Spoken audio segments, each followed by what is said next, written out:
Պետական եկամուտների կոմիտեի հարգելի նախագահ, նախագահի հարգելի տեղակալներ, պետական եկամուտների կոմիտեի հարգելի աշխատողներ, ուրախ եմ այսօր ձեզ տեսնելու համար եւ այս առիթի համար եւ ուրախ եմ, որ մենք լավ տրամադրությամբ ենք ամփոփում տարին եւ պետական բյուջեի եկամտային մասը վստահ ենք, որ կատարվի եւ ես ուզում եմ շնորհակալություն հայտնել բոլորիդ ձեր գործադրած ջանքերի եւ արդյունքի արձանագրման համար։ Ընդհանրապես հարկային համակարգը եւ պետական եկամուտները այն ինստիտուտներից է կարծում եմ, որ մեզանում թերագնահատված է,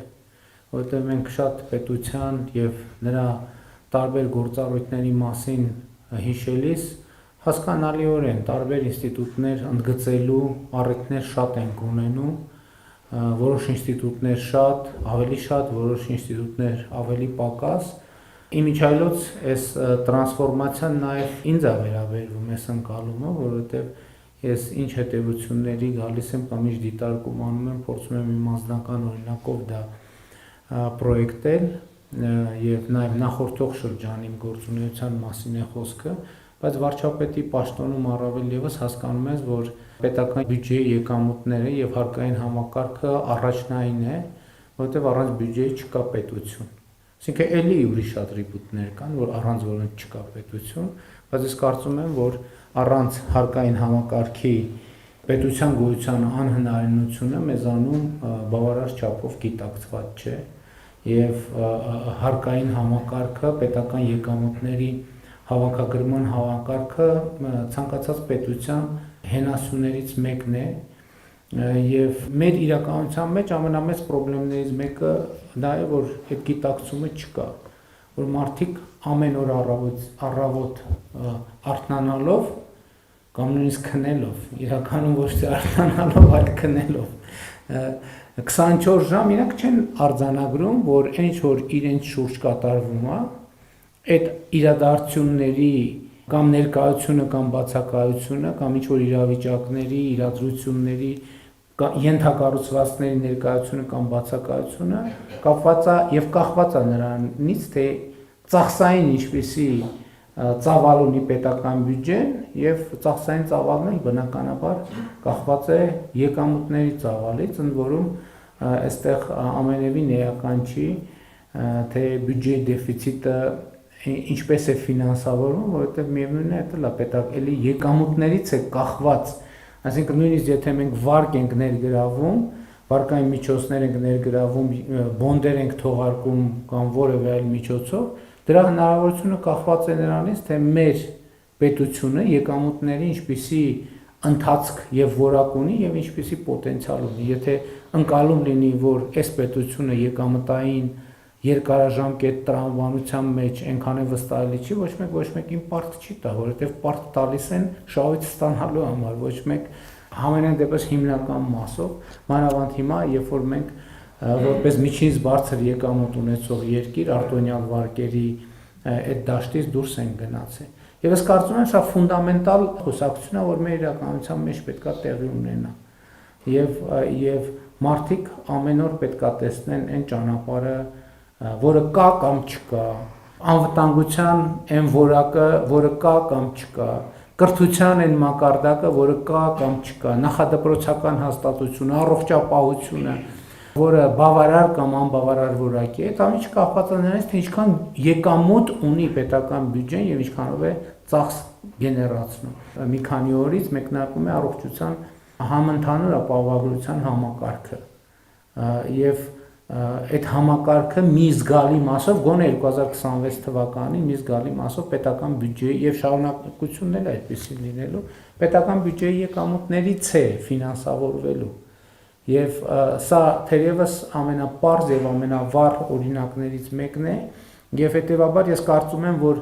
բացի այն, որ մենք երևացող շերտերին ենք անդրադառնում ՀԴՄ հարկեր, օրենք, օրինականություն, մենք այս խորքային շերտերին էլ պետք է անդրադառնանք, որպեսզի մարդիկ այս ըմբռնումը ունենան։ Այսօր Հայաստանում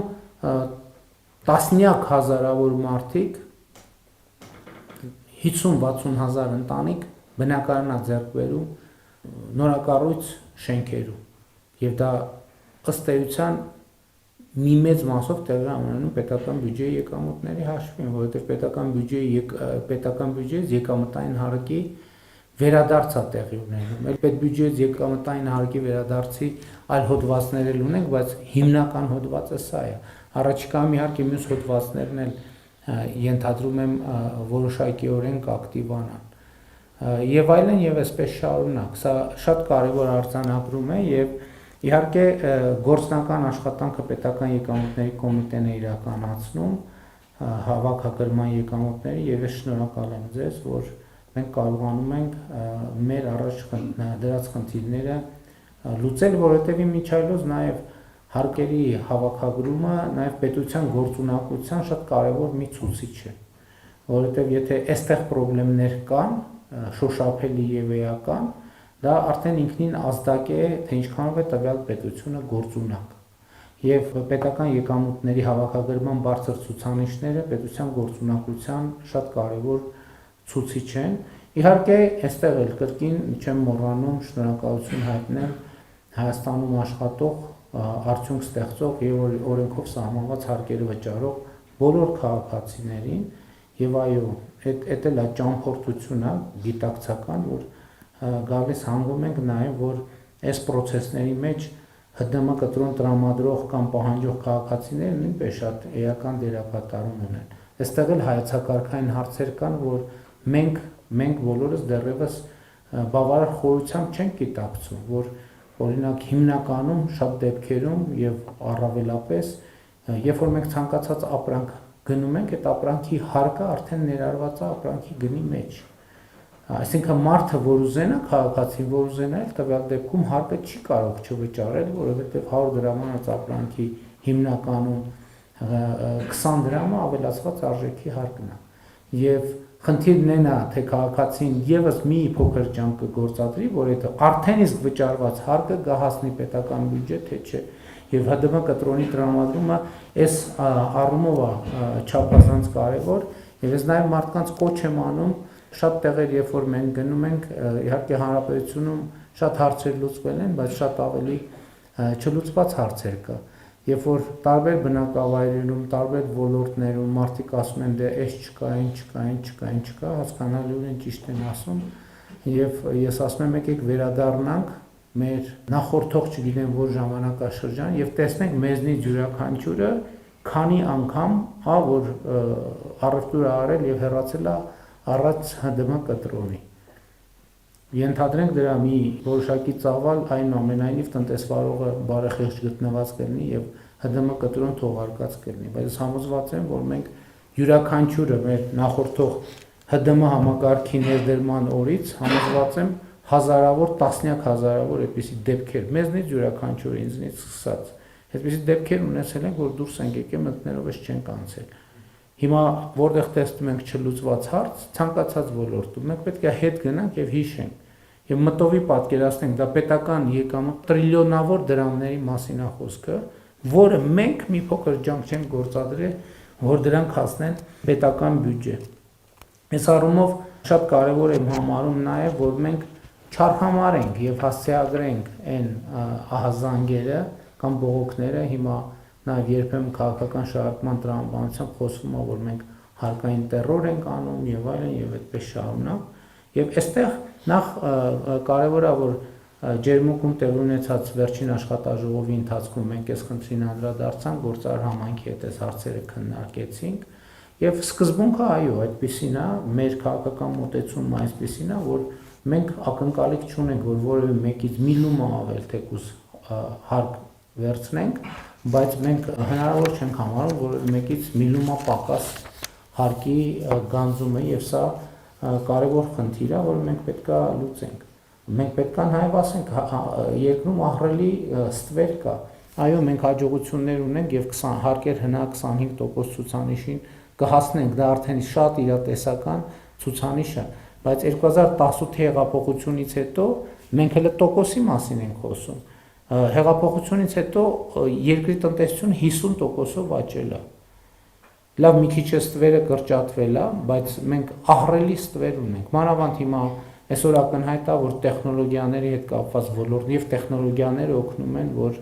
ստվերի համար նոր տարածքներ բացվեն եւ այլն եւ բջջային հեռախոսները, որ դարձել են մեր կյանքի շատ կարևոր հատված, այդ ոլորտում մենք խնդիրներ ունենք եւ մենք առաջիկայում պետք է այդտեղ վճռականություն ցուցաբերենք եւ համակարգ ներդնենք, որ երկրում ակտիվացված որևէ հեռախոս պետք է աշխատի այն պայմանով, երբ որ մենք տեսնենք, որ իր համար, այսինքն ինքնօրինական ճանապարհով է մուտք գործել Հայաստանի Հանրապետություն, իհարկե կլինեն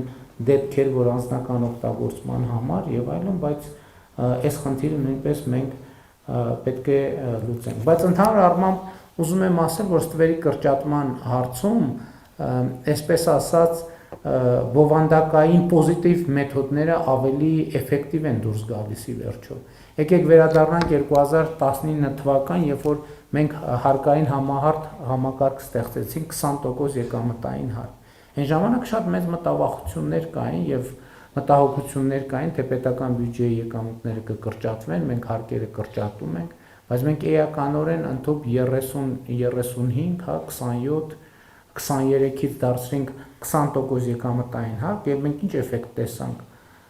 Եկամտային հարկի գեներացումը էականորեն ավելացավ,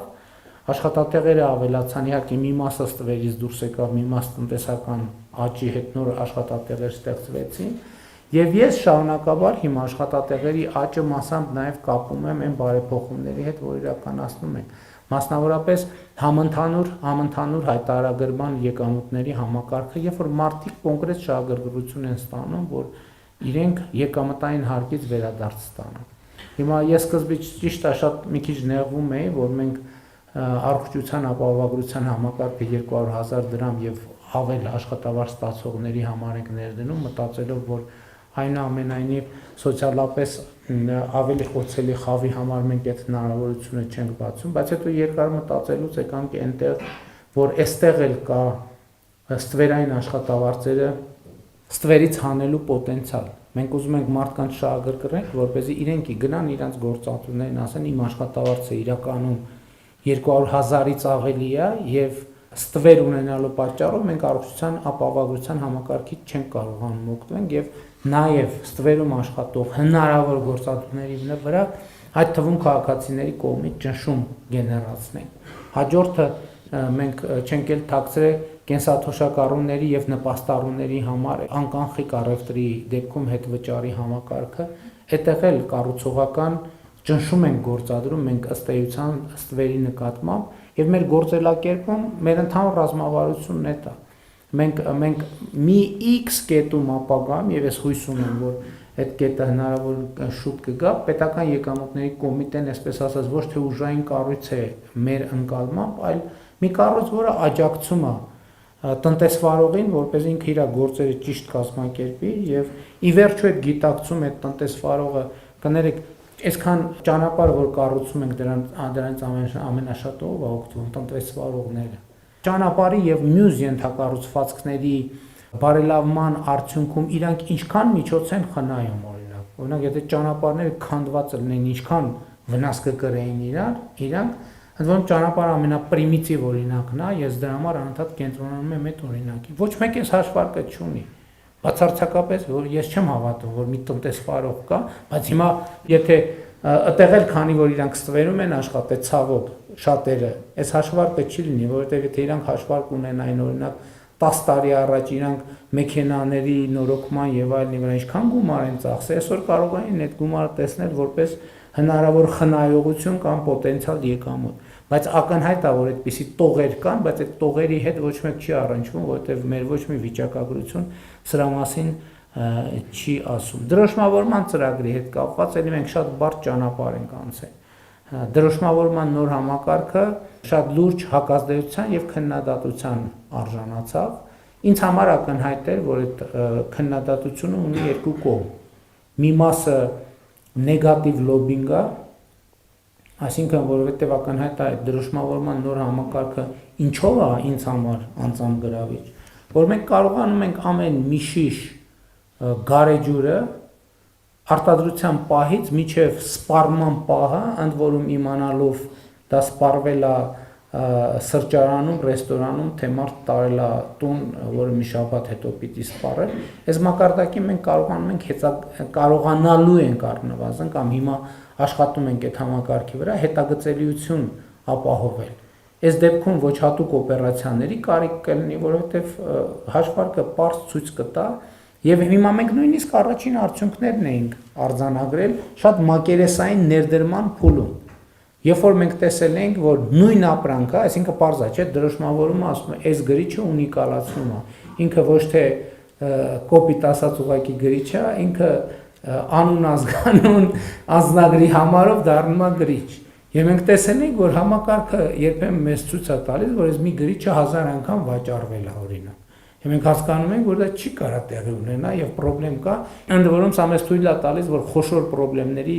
տեղը մենք տեղորոշենք, ռիսկերի գնահատման համակարգ ենք ասում, բայց մենք իմանանք, որտեղ գնանք ստվերը փնտրենք։ Բայց մյուս կողմից էլ կար խնդիր գների գնագոյացման հետ կապված եւ վճարման համակարգերի հետ կապված, եւ մենք որոշեցինք նաեւ քննադատությունները լսել, եւ այդ քննադատությունները լսելու արդյունքում մենք եկանք այն եզրակացության, որ մենք գները ոչ միայն երեք կայացրինք, չէ՞, նիստով այդ որոշումը չզեկուցող հարցերի փաթեթով, ոչ միայն գները իջեցրինք, այլև սահմանել ենք նաև համակարգ, որ նախկինում այսօրվա սահմանած գնից 2025 թվականի հունվարի 1-ից հետո սահմանած գնից ավել վճարված գինը տնտեսվարողներին մենք հնդածած հաշվանցումով կվերադարձնենք, այս էլ են տրամաբանությամբ, որ ոչ մի լումա ավել, բայց նաև ոչ մի լումա պակաս, եւ այս առումով իհարկե մենք պետքա ավելի բան դարձնենք, պետական եկամուտների կոմիտեի նկատմամբ վստահությունը մեծացնենք այսպիսի մեթոդներով, ընդ որում նախորդ տարի էլ մենք ամենաուժային կտորը քննչական հատվածը տարանք քննչական կոմիտեում, կենտրոնացրինք, որը իմ կարծիքով ահագին էֆեկտիվ է, բայց մյուս կողմից էլ այդտեղ մենք պետք է համոզված լինենք, որ այսպես ասած չենք գերգործադրում այն հնարավորությունները, որը կա, եւ այստեղ էլ մենք գործարար համայնքի հետ խոսակցության եւ հաղորդակցության մեջ ենք, բայց ընդհանուր առմամբ հենց այս փափուկ գործիքները, որ մենք կիրառենք, դա հնարավորություն է տալու ընդհանուր առմամբ պետական եկամուտների կոմիտեն եւ ծառայության աշխատանքի իմաստն ու բովանդակությունը կերպափոխել, որ մի X պահի ես հավատում եմ, որ պետական եկամուտների կոմիտեն դառնալու է տնտեսվարողների ամենասիրելի պետական մարմինը, որը իրենց անդադ աջակցում է, որ իրենք ճիշտ ճանապարհներով շարժվեն առաջ եւ ճիշտ արձանագրումներ անեն։ Էդ էլ է պետք խոստովանել եւ ինչքան էլ օրը, այսպես ասած, նախատոնական է, ես չեմ կարող շրջանցել նաեւ այդ թեման, որ պետքա մենք խոստովանենք եւ առերեսվենք, որ պետական եկամուտների կոմիտեն կոռուպցիոն ռիսկերի առումով շատ խոցելի կառույց է, հասկանալի բերումով։ Երկրում ըստ էության ինչքան դրամաշրջանառություն եւ տնտեսական գործունեություն կա, անցնում է պետական եկամուտների կոմիտեի միջոցով, եւ այստեղ էլ մենք պետքա հետեւողական լինենք եւ ոչ մի ահազանգ չարհամարենք, բայց մյուս կողմից էլ նաեւ երբեմն կարող են ահազանգ լինել, հիմա գիտեք, ինչ սոցիալական ցանցերի դարում եւ հիբրիդային մոտեցումների դարում շատ հաճախ գործիքներից հակադարձ տրամաբանությամբ են օգտվում։ Այսինքն կարող են թիրախավորվել մարդիկ, ովքեր իրոք անհարմարություններ են ստեղծել ինչ որ շրջանակների համար, եւ նրանք այդ ձևով կարող են թիրախավորվել ուղղակի առնվազն այդ սկզբունքային աշխատանքի կամքը կոտրելու համար։ Այս մի ուղղությունն է։ Երկրորդ ուղղությունն էլ կա, որոնք սոցիալական ցանցերում կարող են իրական տեղեկություն լինել, կամ ոչ միայն սոցիալական ցանցերում, եւ իմ մոտեցումն է նա, որ մենք պետք է հարցերի պատասխաններ ունենանք։ Մենք չպետք է ոչ մեղավորության, բայց ինչքան էլ բարդ է, ոչ էլ այս դեպքում մեր ծառայողական մակարդակում ոչ էլ անմեղության կանխավարկածով առաջնորդվենք, մենք պետք է հստակ բոլոր հարցերի հետևից գնանք եւ պատասխաններ իմանանք եւ նաեւ հանրությանը տանք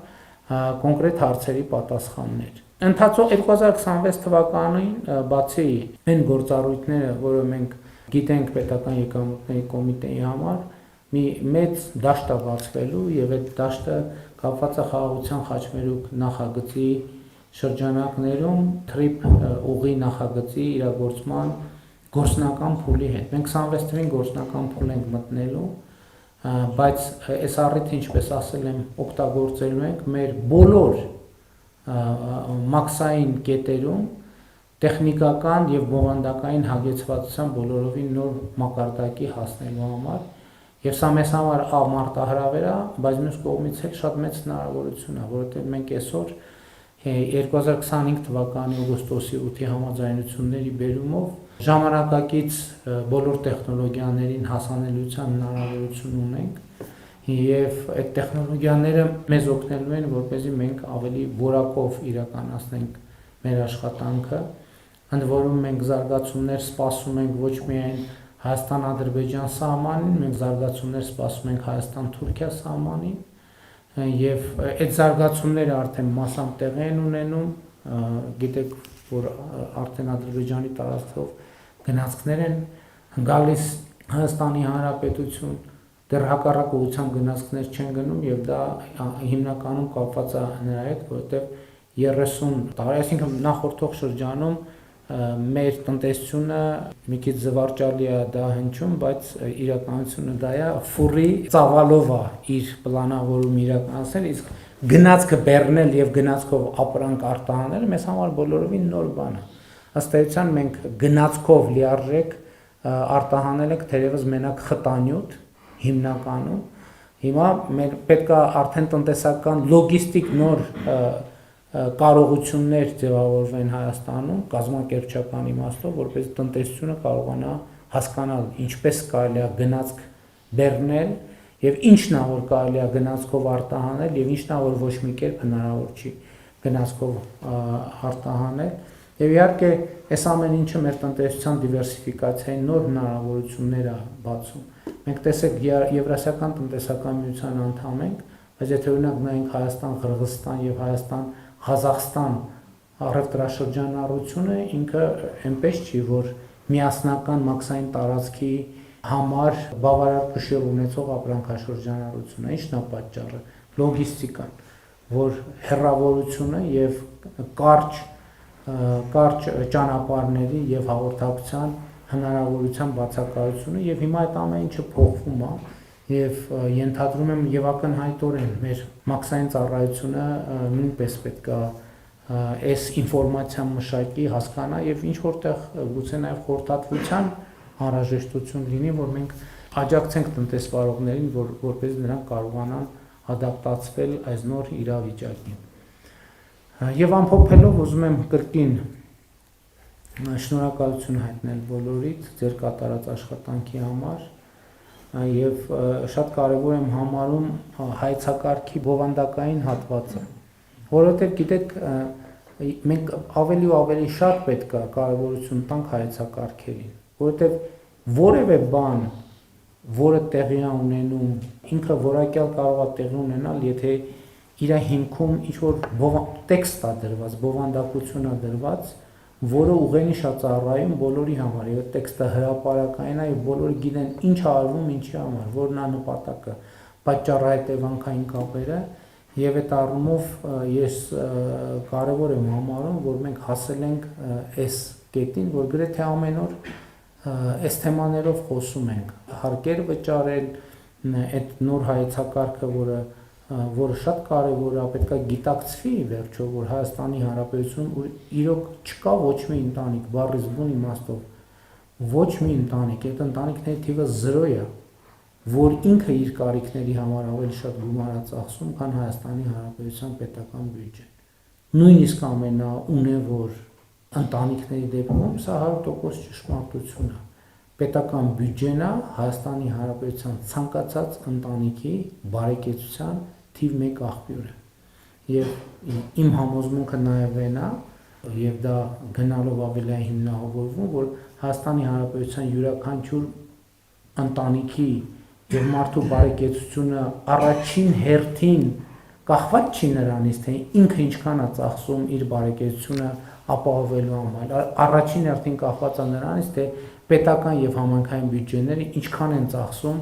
իր բարեկեցությունը ապահովելու համար։ Բայց ելի եմ ասում, այդ ամեն ինչի աղբյուրը, այդ ամեն ինչի առաջին օպերատորը պետական եկամուտների կոմիտեն է եւ նրա աշխատողները, համակարգը Եվ ես ուրախ եմ արձանագրել, որ մենք գնում ենք կայացման ճանապարհով։ Մենք անթերի չենք, պետական եւ ոչ պետական համակարգում եւ Հայաստանի Հանրապետությունում չկա ոչ անձ, ոչ ինստիտուտ, ոչ կազմակերպություն, որը անթերի է։ Դա բացառված է եւ մենք չպետք է ձգտենք այս նպատակի։ Եթե մենք ձգտենք, որ մենք պետք է ունենանք անթերի մարդիկ, անթերի կառույցներ, այդ նշանակում է, որ մենք որոշել ենք կյանքը կանգնացնել, որովհետեւ ի վերջո զարգացումը նաեւ էվոլյուցիան մուտացիաների արդյունքում ձևավորված գործընթաց է։ Մենք խնդիրների հանդիպելիս արձանագրում ենք մեր թերությունները, բայց նաև աշխատում ենք այդ թերությունները վերացնելու ուղղությամբ եւ կարծում եմ, որ պետական եկամուտների կոմիտեն այդպիսի օրինակ է թերությունները արձանագրելու եւ դրանց շտկման ուղղությամբ աշխատելու, ինչի համար շնորհակալություն եմ հայտնում բոլորիդ։ Այսքան։